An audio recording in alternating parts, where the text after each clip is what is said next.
Hi guys, nandito ako ngayon sa amin, umuwi. Ayun, yung bahay ko guys yun. Yan, hindi pa yan nakatapos kasi ah, sa susunod na lang. Mag-harvest tayo ngayon ng pinya. Nandito, ang dami ko mga pinya dito guys. Ayun, yun oh. Yan, yung mga pinya ko doon. Natanim ko na pinya. Dito guys, ayan. Hop. Ito tayo. Dami kong pinya dito guys. Ayan, pinya. Andun. Yan. Yan guys oh. Ah, diba? Ayan. Okay. Kunin natin guys. Isa guys oh. Ito guys. Yan, ito. Oh. Yan. Mayroon pa. Ang dami pala. Ngayon lang ako nakauwi. Dala ako dito. Balik sa trabaho guys. Ayun. Yun oh. Ayan. Yeah. Na, di ba? Dami oh. Laki. Ang daming kuhan dito sa amin no. Umuwi ako. Ayan oh.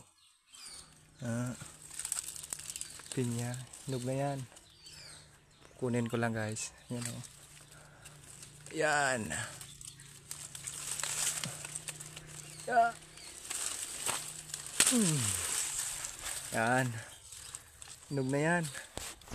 Dami na dito. Ngayon ako kakauwi. Dami na akong dala guys oh. Ayan. Ang bahay ko guys. Tapos guys. Yan.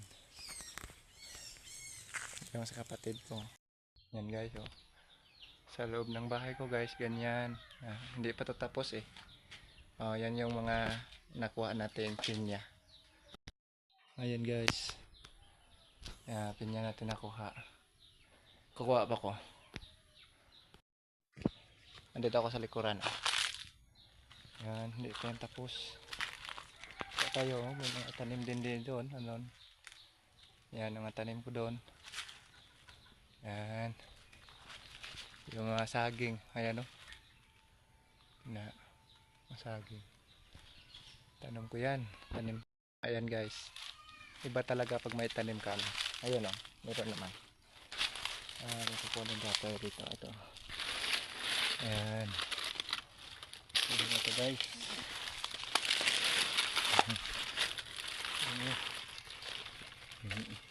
Sayang to. Madadalhin ako uwi doon sa tinatrabahuan ko guys. Uwi ako sa Bacolod. Ayan. Yan o.